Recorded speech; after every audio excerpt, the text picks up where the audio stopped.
तो आज मैं आपको एक अनोखी रहस्यमय कहानी सुनाऊंगा। अगर आप चैनल पर नए हैं तो अभी सब्सक्राइब कर ले तथा कहानी पूरा देखें। अंत में एक अनोखा रहस्य छुपा है। धन्यवाद। तो सुनिए। सृष्टि के एक युग में शीघ्रता का दोष चरम पर था। मनुष्य और यहाँ तक कि कुछ छोटे देवता भी अपने कार्यों का परिणाम तुरंत चाहते थे। वे परिश्रम तो करते थे पर उनके भीतर धैर्य का अभाव था। उन्हें लगता था कि सफलता तुरंत मिलनी चाहिए, अन्यथा उनका प्रयास व्यर्थ है।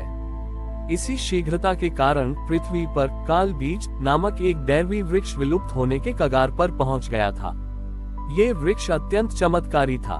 इसका फल खाने से जीव को जीवन के अंतिम सत्य का बोध होता था, परंतु इस वृक्ष का बीज अंकुरित होने में सहस्रों वर्ष लेता था। एक शक्तिशाली राजा प्रतापी, जो अपने तीव्र निर्णयों और त्वरित सफलता के लिए जाने जाते थे, काल बीज के महत्व को समझ गए। उन्होंने सोचा कि यदि वे इस वृक्ष को पुनः उगा सके तो वे अपने नाम को अमर कर देंगे। राजा प्रतापी ने काल बीज के सैकड़ों बीज लिए और उन्हें सबसे उपजाऊ भूमि में बोया। उन्होंने बीजों की देखभाल में अपनी सारी शक्ति लगा दी। उन्होंने हर प्रकार की खाद डाली, मंत्रोच्चार किया और रात दिन सिंचाई की, परंतु वर्षों बीत गए और एक भी बीज अंकुरित नहीं हुआ। राजा अधीर हो उठे। उन्हें लगा कि उनका सारा प्रयास, धन और समय नष्ट हो गया। क्रोधित होकर उन्होंने खुदाई करने का आदेश दिया, ये देखने के लिए कि बीज नष्ट तो नहीं हो गए। जब खुदाई हुई तो बीज पूरी तरह से अपरिवर्तित मिले, न तो वे सड़े थे और न ही अंकुरित हुए थे। राजा ने हताश होकर उन बीजों को एक पुरानी पेटी में बंद कर दिया और घोषणा कर दी कि काल बीज का उगाना केवल एक मिथक है। जब यह निराशा और अधीरता कैलाश पर्वत तक पहुंची तो शिव ने अपनी तीसरी आंख खोली। उन्होंने देखा कि समस्या बीजों में नहीं बल्कि राजा के धैर्य के अभाव में थी। शिव ने एक साधारण किसान का वेश धारण किया और राजा के दरबार में पहुंचे। उन्होंने राजा से वह पेटी मांगी जिसमें काल बीज रखे थे। राजा ने हंसते हुए पेटी दे दी, ये सोचते हुए कि यह मूर्ख किसान क्या कर पाएगा जब वे स्वयं असफल रहे। शिव ने वह पेटी ली और उसे राजा के महल के पीछे, जहां सबसे कम ध्यान दिया जाता था, एक छोटे से पथरीले हिस्से में बो दिया। शिव ने केवल इतना किया कि उन्होंने बीज बोए और फिर रोजाना एक ही बार शांत भाव से उन पर केवल एक लोटा जल डाला। न कोई मंत्र, न कोई विशेष खाद, न कोई अधीरता। वर्षों बीत गए और वहां कोई अंकुरण नहीं हुआ। राजा प्रतापी की पीढ़ियां बदल गईं, पर शिव अपने साधारण किसान के वेश में प्रतिदिन आते और वही शांत प्रक्रिया दोहराते। एक दिन जब राजा प्रतापी के पौत्र वीरेंद्र सिंहासन पर बैठे थे, उन्होंने देखा कि उस पथरीले कोने से एक अत्यंत सूक्ष्म पर दृढ़ अंकुर निकल रहा है। ये देखकर सब आश्चर्यचकित रह गए। शीघ्र ही वह बीज काल बीज के रूप में विकसित होने लगा। वर्षों के इंतजार और साधारण प्रयास से वह वृक्ष अत्यंत विशाल और चमत्कारी बन गया। किसान वेशधारी शिव तब प्रकट हुए और उन्होंने राजा वीरेंद्र को ज्ञान दिया। शिव ने कहा, ये वृक्ष तुम्हारे दादाजी ने बोया था, पर वे इसे शीघ्रता के दोष के कारण भूल गए। काल बीज को केवल जल और मंत्र की आवश्यकता नहीं थी, इसे सहस्रों वर्षों के अटल धैर्य की आवश्यकता थी। तुम्हारे दादाजी ने परिणाम को जल्दी चाहा, इसलिए वे असफल रहे। उन्होंने आगे कहा, मैंने इसमें कोई जादू नहीं किया। मैंने केवल ये सिद्ध किया कि सच्चा तप और समर्पण वह नहीं है जो बड़ा शोर मचाए, बल्कि वह है जो बिना परिणाम की अपेक्षा किए निरंतर और शांत रूप से जारी रहे। बड़े परिणाम हमेशा विलंब से आते हैं और जो उन्हें धैर्य से प्रतीक्षा करता है वही सफल होता है। इस घटना के बाद राजा वीरेंद्र ने राज्य में धैर्य और निरंतरता के महत्व को स्थापित किया। इस प्रकार भगवान शिव ने साधारण किसान बनकर काल बीज के माध्यम से यह महान शिक्षा दी कि किसी भी महान कार्य की सिद्धि के लिए तीव्र ऊर्जा से अधिक आवश्यक धैर्य और शांत निरंतरता होती है। राजा वीरेंद्र ने किसान वेशधारी शिव से यह ज्ञान प्राप्त किया कि सफलता के लिए धैर्य और निरंतरता ही सबसे बड़ी कुंजी है।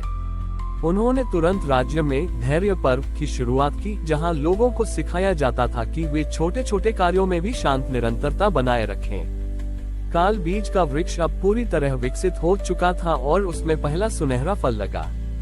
ये फल अत्यंत दुर्लभ और चमत्कारी था, जिसके सेवन से जीवन के अंतिम सत्य का बोध होता था। राजा वीरेंद्र और उनके मंत्रीगण उत्सुक थे कि कौन इस फल का सेवन करेगा। ये प्रश्न उठा कि फल किसे दिया जाए, क्या सबसे विद्वान व्यक्ति को, सबसे शक्तिशाली योद्धा को या सबसे तपस्वी को। राजा ने निश्चय किया कि वे इस प्रश्न का उत्तर स्वयं भगवान शिव से पूछेंगे, जो अभी भी किसान के वेश में वहीं उपस्थित थे। राजा वीरेंद्र ने शिव से पूछा, हे किसान, आपने हमें धैर्य का मूल्य सिखाया। अब ये काल बीज का फल किसे मिलना चाहिए? जो इसे खाएगा उसे जीवन का अंतिम सत्य ज्ञात होगा। किसान वेशधारी शिव ने मुस्कुराते हुए कहा, राजा, इस फल का उपभोग वह करेगा जिसने इसे वास्तव में उगाया है।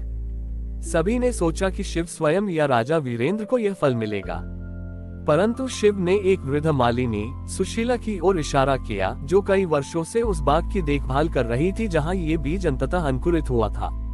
सुशीला वर्षों तक उस बाग में काम करती रही थी, यहाँ तक कि तब भी जब सभी ने काल बीज के उगने की उम्मीद छोड़ दी थी। वह चुपचाप बिना किसी अपेक्षा के प्रतिदिन उस स्थान की सफाई करती थी और पौधे की साधारण देखभाल करती थी। शिव ने कहा, राजा, आपके दादाजी ने इच्छा से बीज बोया था, आपने जिज्ञासा से प्रतीक्षा की, पर सुशीला ने प्रेम और कर्तव्य से उस स्थान की सेवा की। उन्होंने कभी यह नहीं सोचा कि यह पौधा उगेगा या नहीं। उन्होंने केवल वर्तमान क्षण के कर्म को पूर्णता से किया। धैर्य का अर्थ केवल प्रतीक्षा करना नहीं है, बल्कि बिना परिणाम की चिंता किए निरंतर प्रेम से कर्म करते रहना है। इस वृक्ष को उगाने में उनका अटल प्रयास ही सबसे बड़ा पोषक तत्व था। सुशीला, जो अब तक अपने साधारण कर्तव्य को निभा रही थी, इस सम्मान से अभिभूत हो गई। राजा वीरेंद्र ने विनम्रतापूर्वक वह सुनहरा फल सुशीला को अर्पित किया। सुशीला ने उस फल को ग्रहण किया और उसका स्वाद लिया। जैसे ही सुशीला ने फल का सेवन किया, उन्हें कोई प्रचंड ज्ञान या दिव्य दर्शन नहीं हुआ। इसके बजाय उन्हें अपने चारों ओर के साधारण जीवन में ही परम सत्य का बोध हुआ। उन्हें एहसास हुआ कि वर्षों तक घास काटना, खरपतवार हटाना और चुपचाप पानी देना ही सबसे बड़ी तपस्या थी। उन्हें ज्ञात हुआ कि सत्य किसी बड़ी उपलब्धि में नहीं, बल्कि प्रतिदिन के छोटे छोटे निस्वार्थ कर्मों में छिपा हुआ है। सुशीला ने फल खाने के बाद राजा से कहा, राजा, सत्य बहुत सरल है। ये वही है जो हम रोज करते हैं।